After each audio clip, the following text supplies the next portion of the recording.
Exam शुरू होते paper हाथ में आया और पहला ही सवाल ऐसा जो तुमने कभी देखा नहीं था, दिल धक धक, दिमाग ब्लैंक और हाथ कांपने लगते हैं। लेकिन रुको, अगर मैं कहूँ कि ऐसे सवाल जिसका जवाब नहीं आता वो भी तुम फुल मार्क्स में बदल सकते हो, तो आज की इस वीडियो में वही असली टॉपर वाली ट्रिक बताने वाला हूँ जो तुम्हें पेपर में बचाएगी बच्चों। तो नमस्कार बच्चों, एग्जाम सेशन आ गए हैं और प्रेशर डबल हो चुका है, लेकिन आज मैं बताने वाला हूँ कि जो अननोन क्वेश्चन को भी आप टॉपर लेवल आंसर में बदलने का सबसे आसान तरीका बच्चों। ये वही टेक्निक है जो इंटेलिजेंट गेस या स्मार्ट आंसर राइटिंग कहलाती है और टीचर इसे हाई मार्क्स देते ही देते हैं। तो देखो, सबसे पहले एग्जाम में क्या करना है, सबसे पहले घबराना नहीं है। देखो, एग्जामिनर को तरीका पसंद होता है, नॉट परफेक्शन। तो अगर सवाल मुश्किल हो तो उसका डर अपने दिमाग को लॉक कर देता है, क्योंकि जैसे आप अपने अंदर क्वेश्चन का डर लाते हो आपका दिमाग सोचना बंद कर देता है। इसलिए सबसे पहला नियम ये करना है कि 3 बार आपको डीप ब्रीथ लेना है, जिससे आपका दिमाग रीसेट हो सके। क्योंकि जब दिमाग शांत रहेगा तभी आप पॉइंट सोच पाओगे और कुछ नया सोच के उस आंसर को लिख पाओगे जो क्वेश्चन आपको नहीं भी आता रहेगा। क्योंकि डर से क्या होता है बच्चों, जो आता हुआ पॉइंट्स भी अपने दिमाग से स्लिप हो जाता है। उसके बाद आपको क्या करना है, कीवर्ड पकड़ने की कला सीखना है, क्योंकि कीवर्ड मेथड होता है सबसे पावरफुल होता है। देखो, सवाल में कम से कम 1 या 2 वर्ड ऐसे होते हैं जिनका पूरा आंसर उसी पे बेस्ड रहता है। फॉर एग्जांपल, अगर सवाल है कि डेमोक्रेसी की विशेषता लिखो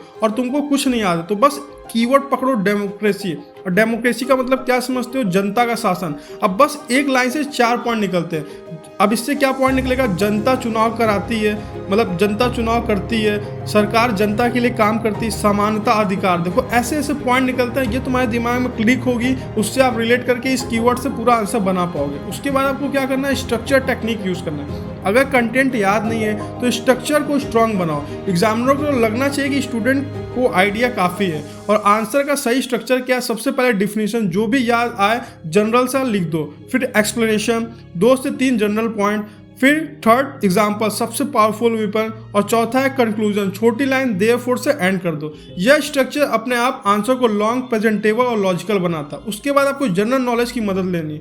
अगर सवाल बिल्कुल आउट ऑफ द सिलेबस लगे और आपने जनरल नॉलेज का इस्तेमाल करो, फॉर एग्जाम्पल अगर क्वेश्चन आया ग्लोबल वार्मिंग के उपाय लिखो और याद कुछ नहीं है, तो बस सोचो पॉल्यूशन कम इक्वल टू उपाय। अब पॉइंट क्या बनेंगे इसके बच्चों, पेड़ लगाना, वाहनों को कम उपयोग करो, प्लास्टिक कम लगाओ, एनर्जी बचाना। ये सब जनरल नॉलेज भी आपको हाई मार्क्स दिला सकते हैं। तो बच्चों, ऐसे आपको सोच के अपने जो जनरल दिमाग है या जो सिक्स सेंस बोलते हैं उसका यूज करके एक एक पॉइंट को पकड़ के आप आंसर ऐसे प्रेजेंट कर सकते हो कि टीचर आपको 0 मार्क्स तो नहीं देंगे, कुछ ना कुछ आपको नंबर दे के जाएंगे। उसके बाद आपको स्मार्ट गेसिंग करना है। स्मार्ट गेसिंग का मतलब ये नहीं कि अटकबाजी कर दो आप, बल्कि एजुकेटेड गेस करना है। अगर चैप्टर प्लांट्स है तो सवाल कहीं ना कहीं रूट्स, लीव्स, फोटोसिंथेसिस, सनलाइट इनसे ही जुड़ा रहेगा। तो बस रिलेटेड पॉइंट बनाओ और लॉजिकल सही लगे। ऐसा ना लगे कि क्वेश्चन कुछ और है आप लिख कुछ और हो। पॉइंट से, उससे टॉपिक से या सब्जेक्ट से रिलेटेड कुछ लिखोगे तो कुछ चांस रहते हैं बच्चों नंबर मिलने का। उसके बाद एग्जामिनर को इंप्रेस करने के लिए छोटी लेकिन पावरफुल ट्रिक यूज करनी है। सबसे पहला ट्रिक क्या है, नीट हैंडराइटिंग।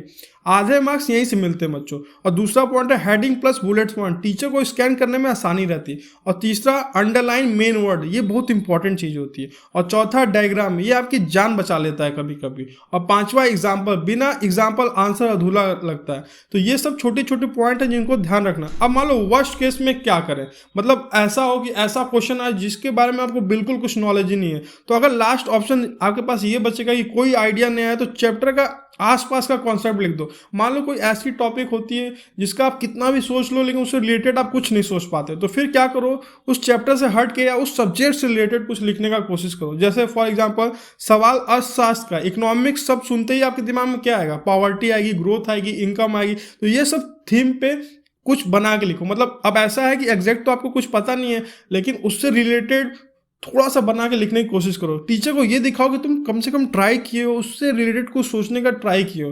तो एग्जामिनर आपके कोशिश पे भी अगर एग्जामिनर थोड़ा सा सिंपैथी दिखाएगा तो आपको नंबर दे सकता है। तो दोस्तों, अगली बार एग्जाम में जो अननोन क्वेश्चन आए तो डरना मत। कीवर्ड पकड़ने की कोशिश करना, स्ट्रक्चर बनाने की कोशिश करना, जनरल पॉइंट भरने की कोशिश करना, एग्जाम्पल लगाना, तब जाके आपको मार्क्स बेटर मिलेंगे बच्चों। तो वीडियो पसंद आए तो कमेंट जरूर करना कि आंसर राइटिंग ओपी ये वर्ड यूज करना बच्चों कमेंट में, ताकि मुझे भी कॉन्फिडेंस मिले। और नेक्स्ट वीडियो में आपको एक और अच्छी टेक्निक बताऊंगा जो एग्जाम के लिए आपको काफी फायदेमंद रहेगी। तब तक मिलते हैं बच्चों नेक्स्ट वीडियो में, तब तक thank you and have a nice day.